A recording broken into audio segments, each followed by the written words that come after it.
warahmatullahi wabarakatuh. Halo, selamat pagi.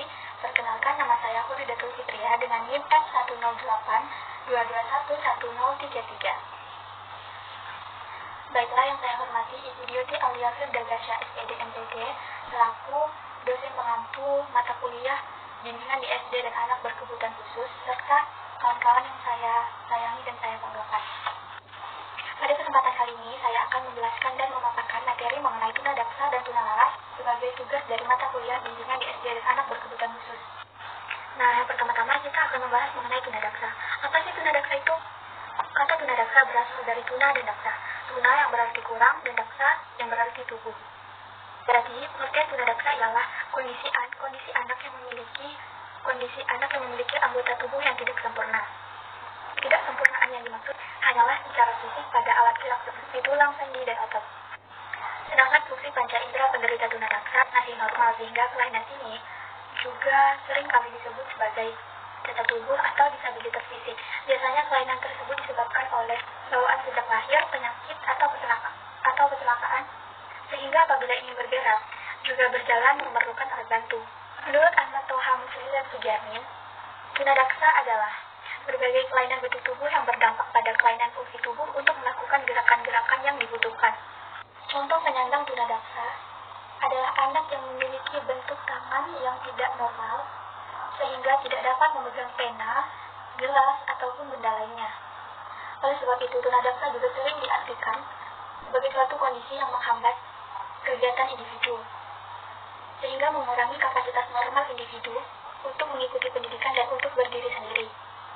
Selanjutnya adalah klasifikasi anak tunadaksa. Menurut Direktorat Pendidikan Luar Biasa, pada dasarnya kelainan pada anak tunadaksa dapat dibagi menjadi dua bagian besar. Yang pertama yaitu kelainan pada sistem cerebral. Penggolongan anak tunadaksa ke dalam kelainan sistem cerebral didasarkan pada letak penyebab kelahiran yang terletak di dalam sistem syaraf pusat, yaitu otak dan sumsum tulang belakang.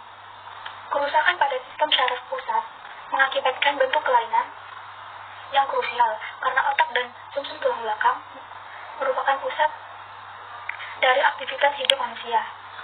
Karena di dalamnya terdapat pusat kesadaran, pusat ide, pusat kecerdasan, pusat motorik, pusat sensoris, dan lain sebagainya. Yaitu, pertama, kelainan pada sistem cerebral. Dan yang kedua, kelainan pada sistem otot dan rangka. Nah, kerusakan pada bagian otak ini disebut cerebral palsy yang dapat diklasifikasikan menurut yang pertama, penggolongan menurut derajat kecacatan. Nah, menurut derajat kecacatan, cerebral palsy dapat digolongkan atas, golongan ringan, golongan sedang, dan golongan berat. Nah, golongan ringan ini adalah mereka yang dapat berjalan tanpa menggunakan alat, berbicara tegas, dan dapat menolong dirinya sendiri dalam kehidupan sehari-hari. Mereka dapat hidup bersama-sama dalam artian dapat mengikuti aktivitas sehari-hari, seperti anak normal pada umumnya. Selanjutnya, golongan sedang. Golongan sedang adalah mereka yang membutuhkan treatment atau latihan khusus untuk berbicara, berjalan, dan mengurus dirinya sendiri. Golongan ini adalah golongan yang memerlukan alat-alat khusus untuk membantu gerakannya, seperti kruk atau tongkat sebagai penopang dalam berjalan. Lalu yang terakhir ialah golongan berat. Golongan berat ialah mereka yang memiliki cerebral palsy. Golongan ini tetap membutuhkan perawatan dalam ambulansi, bicara, dan menolong dirinya sendiri. Mereka tidak dapat hidup mandiri di tengah-tengah masyarakat. Nah, yang kedua ialah penggolongan menurut topografi. Dilihat dari banyaknya anggota tubuh yang lumpuh, cerebral palsy dapat digolongkan menjadi 6 golongan, yaitu yang pertama ada monoplegia, yaitu hanya satu anggota gerak yang lumpuh, misalnya kaki kiri, sedangkan kaki kanan dan kedua tangannya normal. Lalu yang kedua ada hemiplegia, yaitu lumpuh anggota gerak atas dan bawah pada sisi yang sama, misalnya tangan kanan dan kaki kanan, atau tangan kiri dan kaki kiri. Dan yang ketiga ada paraplegia, yaitu lumpuh pada kedua tungkai kakinya. Dan yang keempat ada diplegia, lumpuh kedua tangan kanan dan kiri, atau kedua kaki kanan dan kaki kiri, atau kedua kaki kanan dan kiri. Selanjutnya ada triplegia, yaitu 3 anggota gerak mengalami kelumpuhan, misalnya tangan kanan dan kedua kakinya lumpuh, atau tangan kiri dan kedua kakinya lumpuh. Kemudian yang terakhir ada quadriplegia, anak jenis ini mengalami kelumpuhan seluruh anggota geraknya. Mereka cacat pada kedua tangan dan kedua kakinya. Kemudian yang ketiga adalah penggolongan menurut fisiologi. Dilihat dari fisiologi, yaitu segi gerak, letak kelainan terdapat di otak dan fungsi geraknya atau motorik.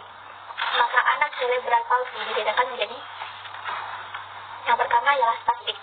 Tipe spastik ini ditandai dengan adanya gejala kekejangan atau kekakuan pada sebagian atau seluruh otot. Kekakuan ini timbul ketika akan bergerak sesuai dengan kehendak. Dalam keadaan ketergantungan emosional, kekakuan atau kekejangan itu akan semakin bertambah. Sebaliknya, dalam keadaan tenang, gejala itu menjadi berkurang. Nah, selanjutnya ada atetoid. Pada tipe ini, tidak terdapat kekejangan atau kekakuan. Otot-ototnya dapat digerakkan secara mudah. Dan yang ketiga, ada ataksia. Ciri khas tipe ini adalah seperti kehilangan keseimbangan. Kekakuan hanya dapat terlihat dengan jelas saat berdiri atau berjalan. Sebagai contoh dalam kehidupan sehari-hari adalah pada saat makan, mulut terkatup terlebih dahulu sebelum sendok berisi makanan sampai ujung mulut. Lalu yang keempat ada tremor. Gejala yang tampak jelas pada tipe tremor adalah gerakan-gerakan kecil dan terus-menerus berlangsung sehingga tampak seperti bentuk getaran-getaran. Selanjutnya yaitu rigid. Pada tipe ini dapat dijumpai kekakuan otot. Berbeda dengan tipe spastik di mana gerakannya tampak tidak ada keluasan. Nah, yang terakhir ada tipe campuran. Anak pada tipe ini menunjukkan 2 atau lebih jenis gejala cerebral palsy, sehingga akibatnya lebih berat bila dibandingkan dengan anak yang hanya memiliki 1 tipe cerebral palsy saja. Nah, setelah membahas kelainan pada sistem cerebral tadi, selanjutnya kita akan beralih membahas mengenai kelainan pada sistem otot dan rangka. Penggolongan anak tunadaksa dalam kelompok sistem otot dan rangka digolongkan menjadi didasarkan pada letak penyebab kelainan anggota tubuh yang mengalami kelainan, yaitu kaki, tangan, sendi, dan tulang belakang. Jenis-jenis kelainan sistem otak dan rangka antara lain meliputi yang pertama ada poliomyelitis.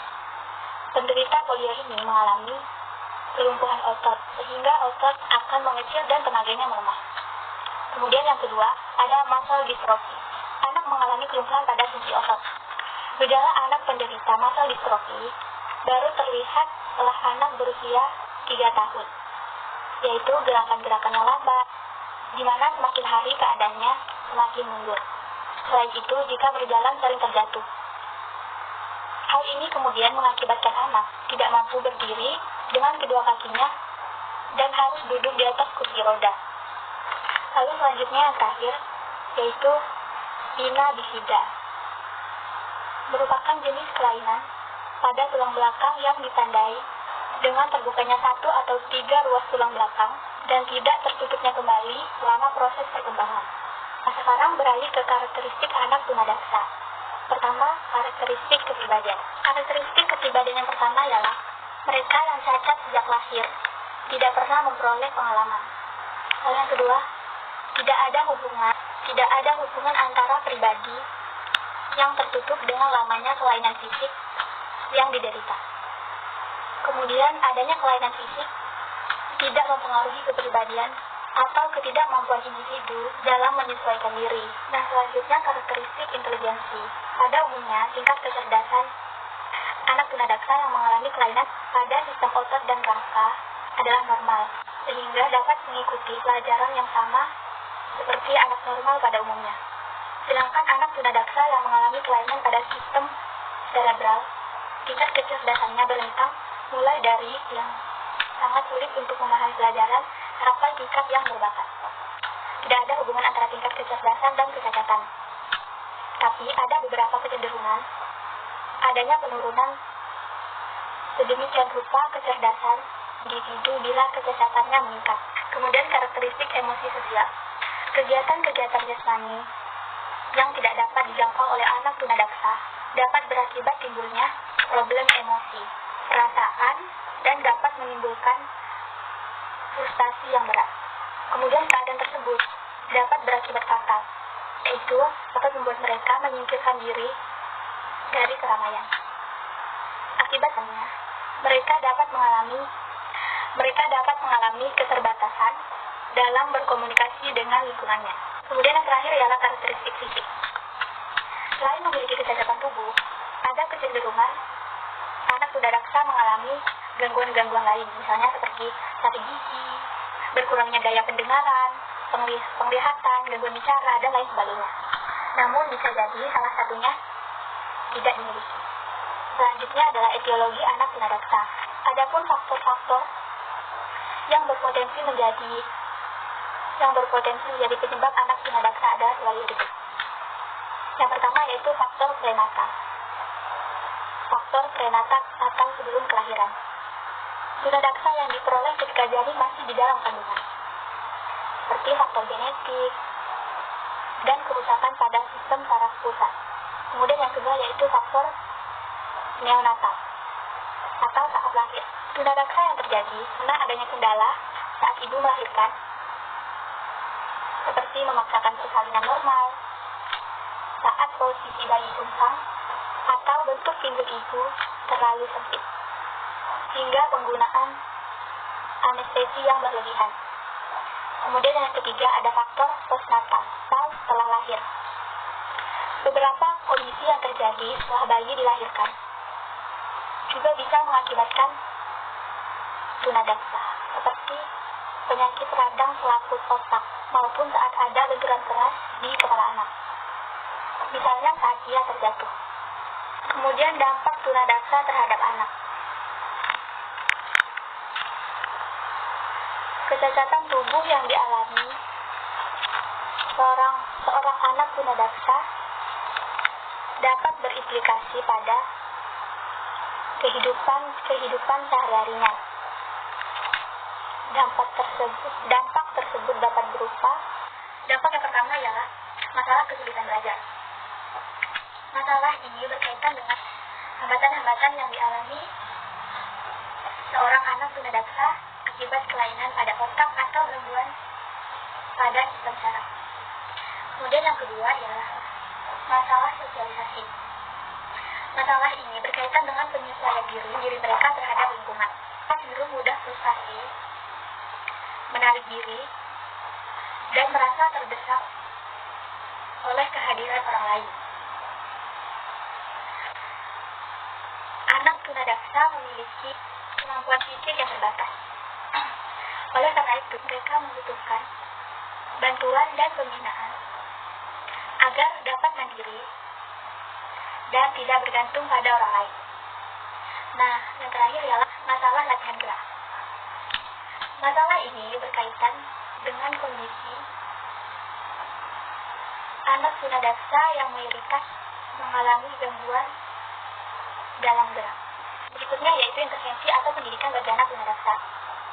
Dilihat dari kondisinya, anak tunadaksa dapat mengikuti pendidikan di tempat-tempat seperti yang pertama, sekolah khusus berasrama, kemudian sekolah khusus tanpa asrama, kemudian kelas khusus penuh, kelas reguler dan khusus, kelas reguler yang dibantu oleh guru khusus, kelas biasa dengan layanan konsultasi, dan kelas biasa. Sekolah khusus berasrama adalah sekolah untuk anak tunadaksa yang memiliki gangguan dengan derajat kelainan berat dan sangat berat. Kemudian sekolah khusus tanpa asrama adalah pendidikan anak tunadaksa yang bisa pulang dan pergi ke sekolah karena tempat tinggal mereka tidak jauh dari sekolah. Kemudian kelas khusus penuh diperuntukkan bagi anak dengan tingkat kecacatan dengan dan kecerdasan homogen. Dengan kecerdasan homogen.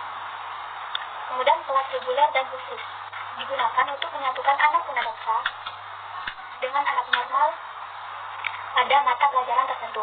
Kemudian kelas reguler yang dibantu oleh guru khusus. Di sini anak tunadaksa bersekolah bersama dengan anak normal di sekolah umum dengan bantuan guru khusus apabila anak mengalami kesulitan. Kemudian kelas biasa dengan layanan konsultasi. Anak tunadaksa belajar bersama dengan anak normal di sekolah umum dengan bantuan guru umum. Dalam artian bukan spesial bukan khusus menangani anak berkebutuhan khusus. Namun, untuk membantu kelancaran pembelajaran, ada guru kunjung sebagai konsultan guru umum. Nah, yang terakhir adalah kelas biasa, di mana anak tunadaksa dengan kecerdasan normal serta memiliki potensi dan kemampuan untuk dapat belajar bersama-sama dengan anak normal. Dengan anak normal bisa bersekolah di kelas biasa sekolah reguler. Nah, kemudian model pelayanan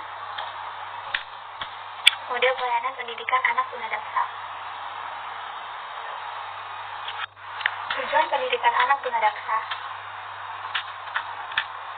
mengacu pada peraturan pemerintah nomor 72 tahun 1991 agar peserta didik mampu mengembangkan sikap, pengetahuan, dan keterampilan sebagai pribadi maupun anggota masyarakat dalam mengadakan hubungan timbal balik dengan lingkungan sosial, budaya, dan alam sekitar, serta dapat mengembangkan kemampuan dalam dunia kerja atau mengikuti pendidikan lanjutan. Model pelayanan pendidikan untuk anak tunadaksa yakni sebagai berikut. Yang pertama yaitu kelas biasa, mengarah pada pendidikan inklusif,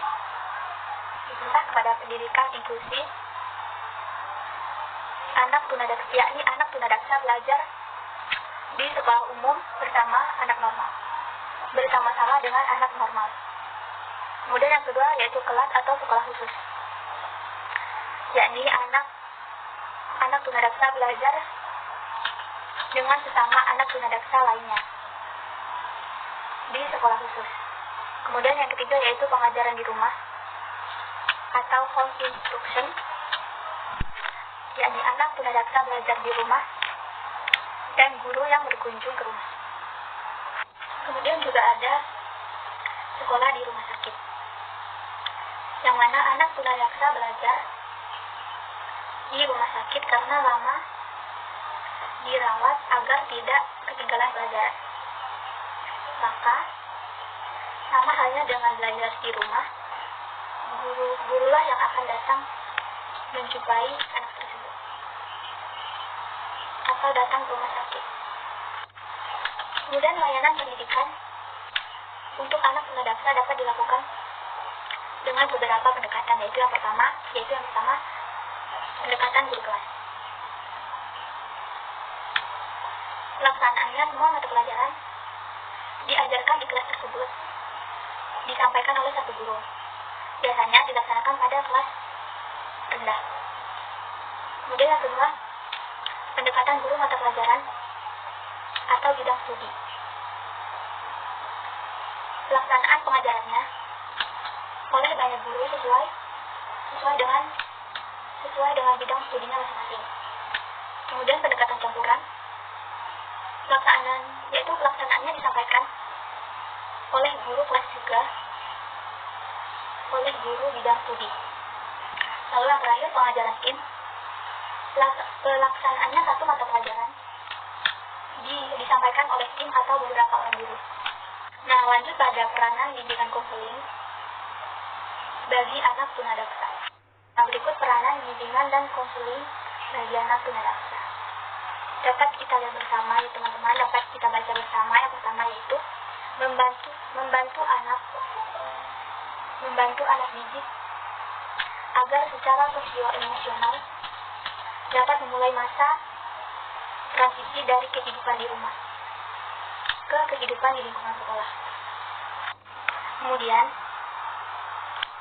membantu anak tunadarsa untuk mengurangi atau menghilangkan secara bertahap kebiasaan buruk dan memupuk kebiasaan yang baik.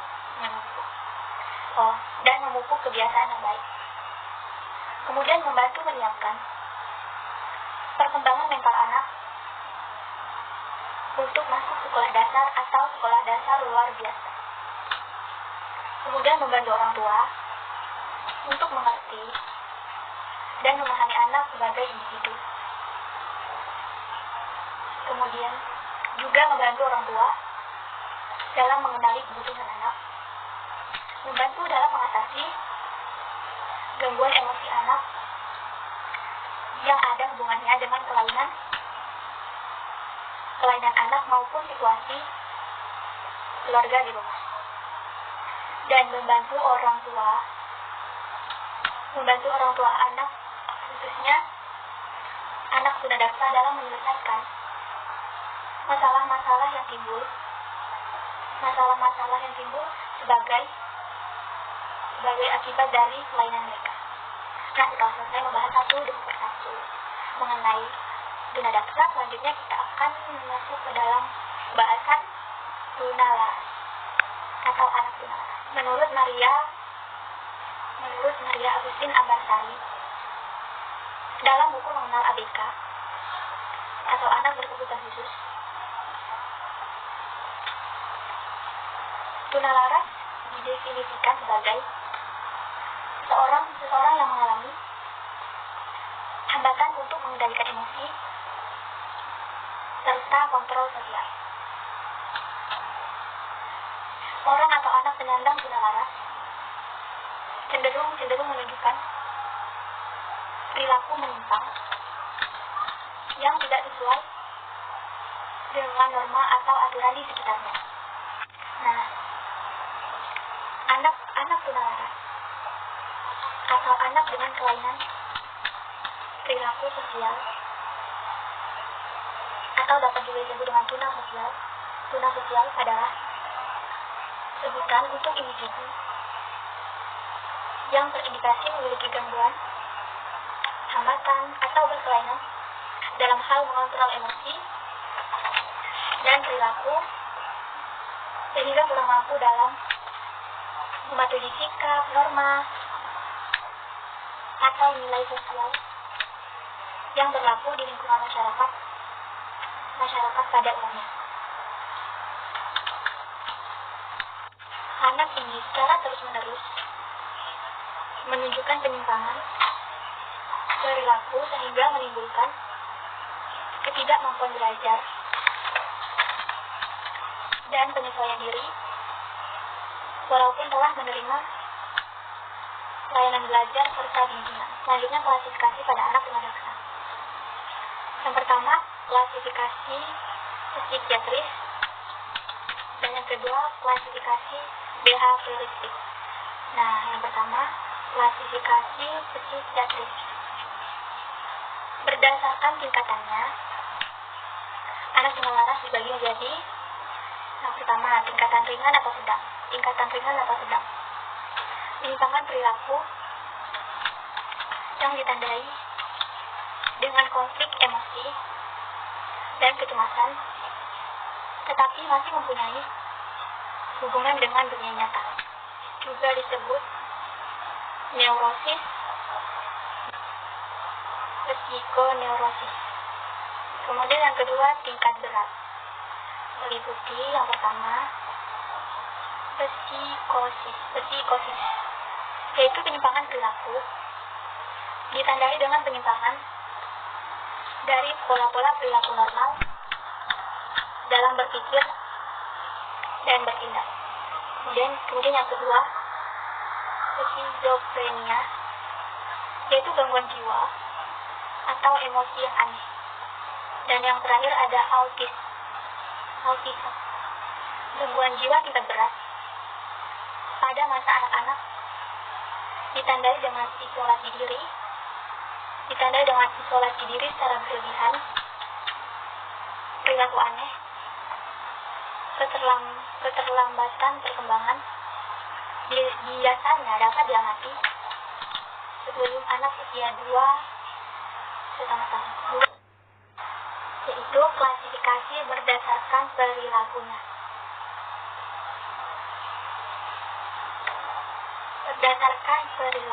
Berdasarkan perilakunya, anak tunadaksa dibagi menjadi beberapa jenis, yaitu conduct disorder, yaitu ketidakmampuan mengendalikan diri, seperti berkelahi, memukul, menyerang orang lain, menyalahkan orang lain, gaduh, ramai, dan perangai buruk lainnya. Kemudian yang kedua, socialized aggression, yaitu berbagai perilaku yang dilakukan secara berkelompok, seperti bertemu dengan anak-anak jahat, mencuri, merampok, menjadi anggota geng, bolos dari sekolah, dan lari dari rumah. Selanjutnya yaitu anxiety-withdrawal, juga disebut dengan personality problem, yaitu perilaku yang berkaitan dengan kepribadian seperti cemas, takut, tegang, sangat pemalu, menyendiri, tidak berteman, sedih, depresi, sangat tertutup, dan sering menangis. Kemudian immaturity atau inadequacy, yaitu kelompok perilaku yang menunjukkan sikap kurang dewasa, kurang matang, seperti memperhatikan pendek, tak dapat berkonsentrasi, melamun, kaku, pasif, kesulitan memperhatikan, kurang minat, gagal menyelesaikan sesuatu, ceroboh, dan tidak rapi. Adapun menurut May Mulyani dan Karyoto, berdasarkan jenis gangguan yang dialami, anak tunalaras atau tuna sosial dapat dikelompokkan menjadi dua jenis, yakni yang pertama, gangguan menyesuaikan diri, gangguan penyesuaian diri dengan lingkungan. Anak yang mengalami kesulitan dalam menyesuaikan diri dengan lingkungannya dapat dibagi menjadi beberapa kategori, yakni the semi-socialist child, atau anak yang termasuk kelompok ini dapat mengadakan hubungan sosial, tetapi terbatas pada lingkungan tertentu. Kemudian yang kedua, children are raised at a primitive level or socialization. Anak pada kelompok ini dalam perkembangan sosialnya berhenti pada level atau tingkat yang rendah. Lalu yang terakhir, children socialization.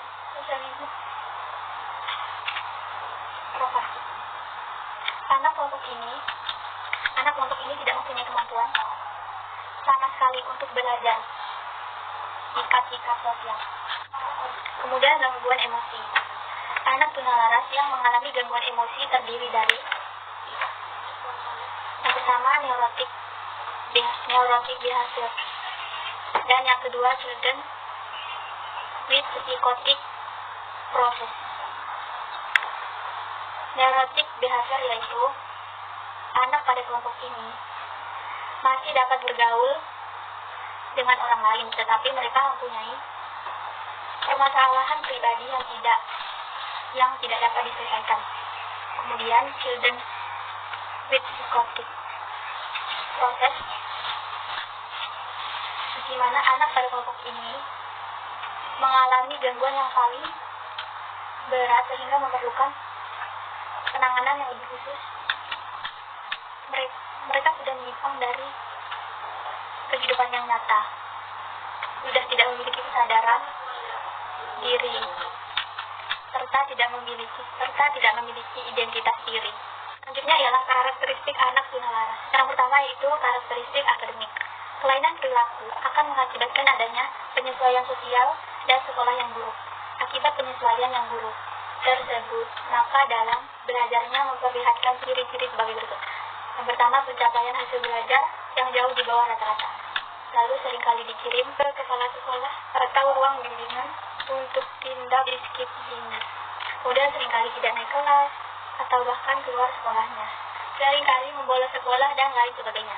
Kemudian yang kedua ialah karakteristik sosial atau emosional. Pada karakteristik ini, anak tunalaras dapat dijelaskan sebagai berikut.